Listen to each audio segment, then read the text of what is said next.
Me and my girlfriend have never fought, we get along fine. We have been living together for 9 years now, and have been dating for 12 years. We have a healthy sex life, we both have decent jobs that bring in decent money. In the past we talked about marriage a lot and would often joke about what our wedding would be like. Yes, I know how stupidly lame this sounds, however we always agreed we needed to settle down first. We bought a house about 1.5 years ago, and were finally able to settle down. Our work schedules normalized, we were able to remove a huge waste of time from commuting. And we were finally able to take various activities after work, e.g., dancing classes, cooking classes, etc. We were able to finally settle down.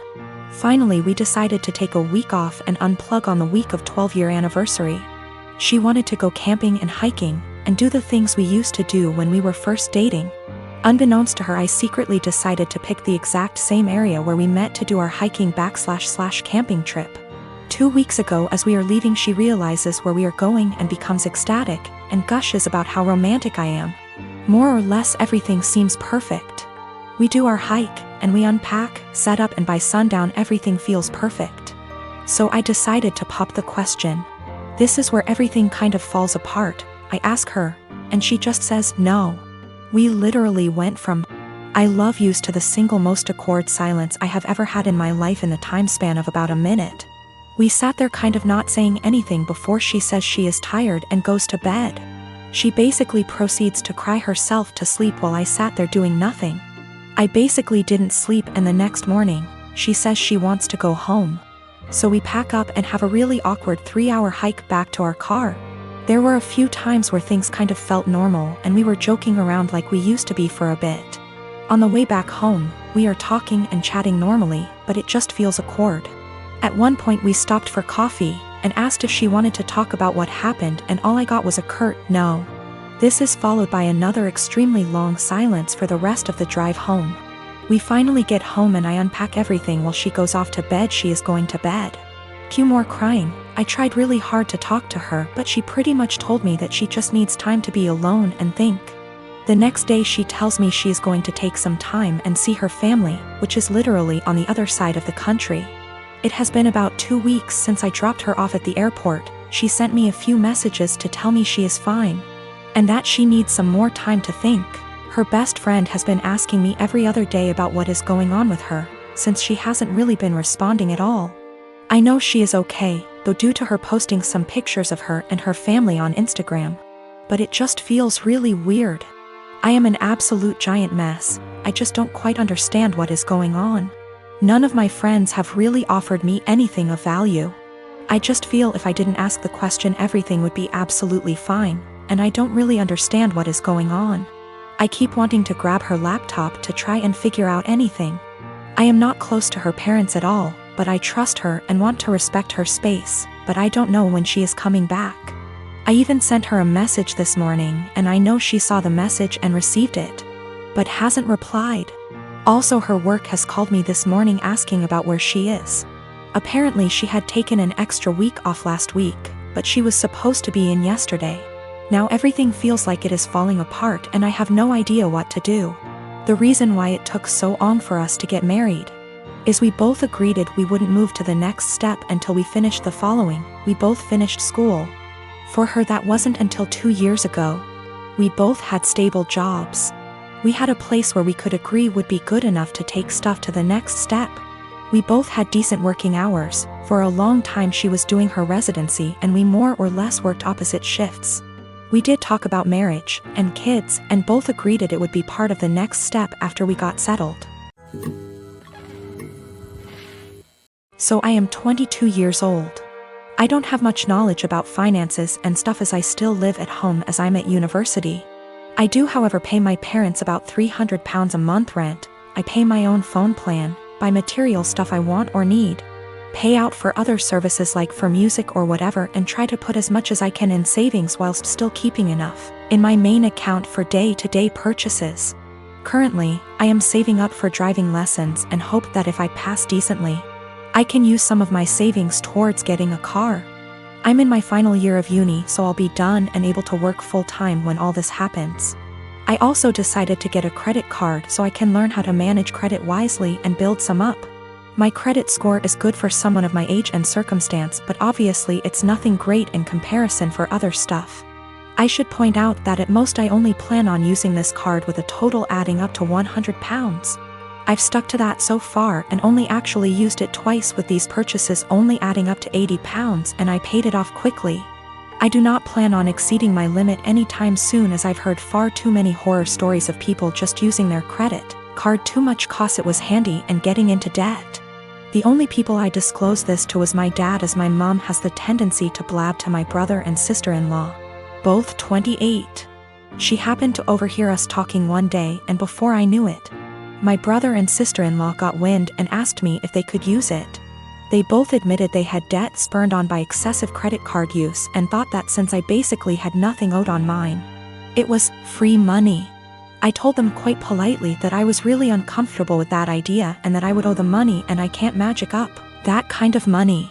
Things went quiet until a few days later they both turned up at the house. They were nice to start with, but basically started demanding I let them use the card, and they tried to manipulate my mother into guilting me into doing it. I got really angry, and when my brother said I owe it to them because they used to babysit me up until a couple of years ago, I laughed in their faces and walked out. When I came home, I learned they tried to manipulate my dad and he kicked them both out. My mother then tried and he told her to go too, and she is currently staying with my brother and Sil. The only person on my side is my dad, who tells me they're all trying to take me for a ride and they're trying to manipulate me cause I'm young and they think I'm vulnerable. My brother, sister-in-law and mom on the other hand think it isn't a big deal letting someone else use my card. It's really messing with my head, and I just want everyone to stop being in an argument. I am a 17-year-old female, and I live with my mom, stepdad, and stepsister and stepbrother. I lost my dad to cancer when I was 13 years old. We were very close, and his death was a major loss in my life. I wasn't able to keep much of his belongings because of my stepdad's insecurities and lack of sympathy and respect for me and my dad. It's sad to say that mom moved on relatively fast. My stepsister and I share a room together. My stepbrother has the bigger room because he's a man, and as a result me and my stepsister are always in conflict. She wants me out during the day as she uses the room as her art studio. She recently accused me of stealing her tools and convinced her dad to get a lock, so now I'm being forcefully locked out and can't get in till after a huge argument and getting mom involved. My stepsister had an argument with her brother and ruined his gaming console when he was out. He came into the room quietly in the evening, stood by the door and asked me to bring him my stepsister's acrylic paint set. I asked if he got permission. He said yes, so I gave it to him and went back to study. At dinner, my stepsister came downstairs yelling that her brother had access to her room and ruined her paint set. There was a lot of yelling and arguing. Stepdad asked how my stepbrother walked into the room when it was supposed to be locked. My stepbrother admitted I helped him out and brought the paint set to high. My stepsister went off on me, called an accomplice, then ran upstairs and took the gift I prepared for my dad for Father's Day. I picked up flowers I planted from our small garden that I take care of by myself, and prepared a nice wooden letter-shaped pot, used my dad's first initial and filled it with the flowers I picked and decorated it with ribbons. It wasn't that good, but it was like a floral letter. I planned to visit his grave and put the gift there. She damaged it to pieces. It was completely ruined. I yelled at her and kept crying. Mom and stepdad gave her harsh punishment and thought it was fixable, but I was so done I called my uncle, who came and berated my mom and stepdad. Stepdad offered to fix it and punish my stepdaughter harder, but I packed my things to go with my uncle. My mom begged me to stay, but I refused and didn't respond when she kept calling saying she did nothing to deserve to be shunned by me and my uncle, who told the family about what happened. The family told mom not to come visit on Father's Day and are angry with her because I moved out over this. He's a fashion photographer, meaning he works alongside many beautiful women in his profession: stylists, hair and makeup artists, and of course, models. This is actually how we met. I modeled my way through college and he photographed me, after which we became friends and eventually started dating. We have been together now for almost 3 years. I've since stopped modeling, but he is still a photographer. Never once in our relationship has he given me any reason to question his fidelity. With the exception of me, he has never dated or even befriended any of the models he has photographed. That was, until Rachel came into the picture. I've met Rachel. She seems like a fun chick, the type of girl who draws a lot of positive attention just by entering a room. She's beautiful, but her personality really shines through. She makes you feel like you're her best friend when you're talking to her. A very cool person through and through. That said, I'm not the only one who feels this way. My boyfriend also adores Rachel. The first time he photographed her, he stayed late at the studio and discussed ideas for their next shoot for nearly 3 hours. He was actually late for a night out with me because of it. But he's always had terrible time management, so I didn't think anything of it. The lateness has now become a steady, recurring factor in their shoots together. They hang out long after the stylists and makeup artists leave the studio. They also text a lot, and he's always smiling to himself and laughing when he reads the messages she sends him. At first he would show them to me and try to include me in on all the fun, without me asking. But he abruptly stopped doing that around 2 weeks ago. He tilts his phone away from me now when Rachel messages him. I'm not the jealous type, but if my BF had a history of doing this with the other models, I'd let it slide. The fact that he is only like this with Rachel, and me, I suppose, makes me wary of what might have transpired between them. Rachel herself has stopped talking to me. We used to communicate and have an easy, casual friendship via IG and Snapchat, but she pretty much ignores me now. Guilty conscience? I don't know. The real kicker is, my boyfriend now has a photo of Rachel as the wallpaper on his phone. He's apparently proud of the concept and the editing, and claims it has nothing to do with Rachel herself. Which is totally believable, but doesn't sit right with me. I told him that and he told me I was being irrational. Rachel is single, by the way. She and her BF broke up around 3 weeks ago. I really don't want to fall into the jealous GF trope, but what else am I to think? I don't want to make crazy demands and accuse my BF of cheating on me. Even emotionally, but he really does seem to be fond of this girl in a way that really hurts me. He has other female friends and he doesn't act that way with them. He's capable of being friendly with a girl without flirting or acting suspicious, but with Rachel it's different. He has slowly become very attached to her and I feel like I'm losing him. I have expressed this to him a couple of times, but he always tells me I have nothing to worry about and that he and Rachel are just kindred when it comes to photography. The long nights, constant texting, and phone wallpaper mean nothing. Oh, by the way, she's practically naked in the photo and it wasn't taken for any sort of publication, just for fun. Am I being irrational? Unreasonable? How would you feel in this situation? What would you do? Update. My photographer boyfriend has been growing very close to one of his models, and acting dismissive of my concerns regarding their work relationship. He has a practically naked photo of her as his phone wallpaper. WTF am I supposed to think? He and I are meeting for lunch in an hour. He confessed. I'm kind of a mess right now, but I'm lucky enough to have an amazing support system and a clear head. That's all I really wanted out of this unfortunate situation. My boyfriend, sorry, ex-boyfriend, has never taken nude or even partially nude photos of me. Although I modeled in high school and university, my primary focus has always been stage acting. He took my headshots. That's how we met. Not that it really changes anything. Just a bit of insight, I guess. When we were younger and when the relationship was newer, I would accompany him to his shoots all the time. But my own career is very time-consuming nowadays. I know of multiple model/photographer relationships where they accompany each other to every shoot. And I've nothing against doing that, but I personally would rather just trust that my SO is on their best behavior. Obviously what happened here kind of squashes that, but I stand by it. If I have to be there in order to make sure my SO faithful, chances are they'll find other ways to cheat. Okay, now for the good stuff, or I guess, the bad stuff. I met him for lunch Friday afternoon.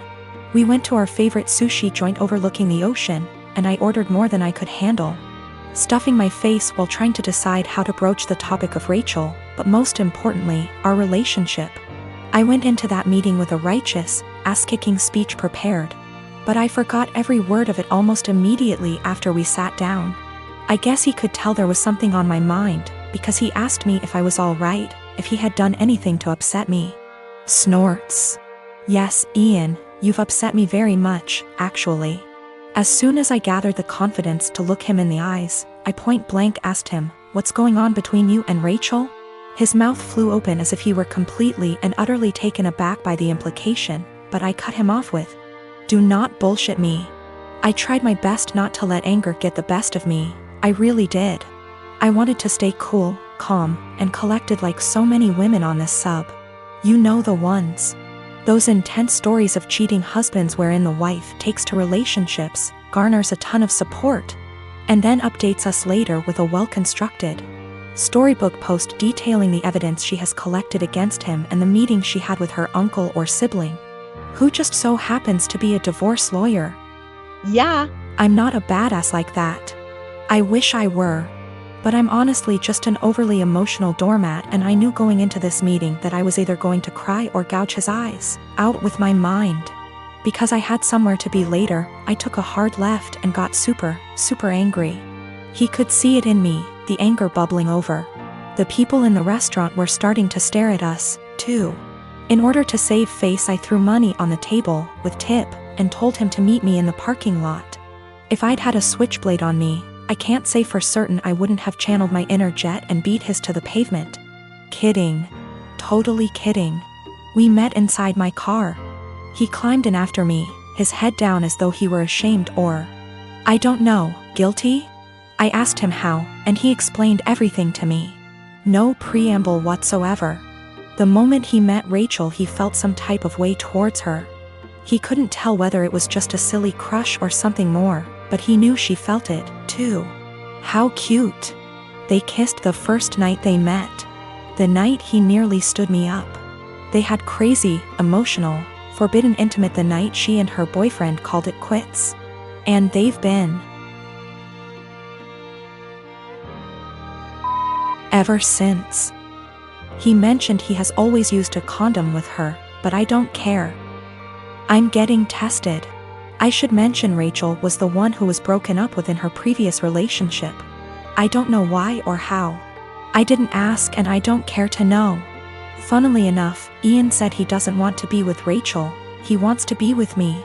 And he even provided text messages to show that he's the one who decided not to pursue anything with her on official grounds.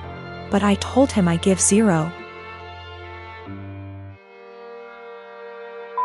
about what he wants. And unless he can go W//O his eyes, he should get the out of my car and erase me from his mind before I erase him. I literally said that.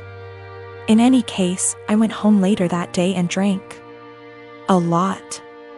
My friends and family, and most of Ian's friends and family, have rallied around me in support.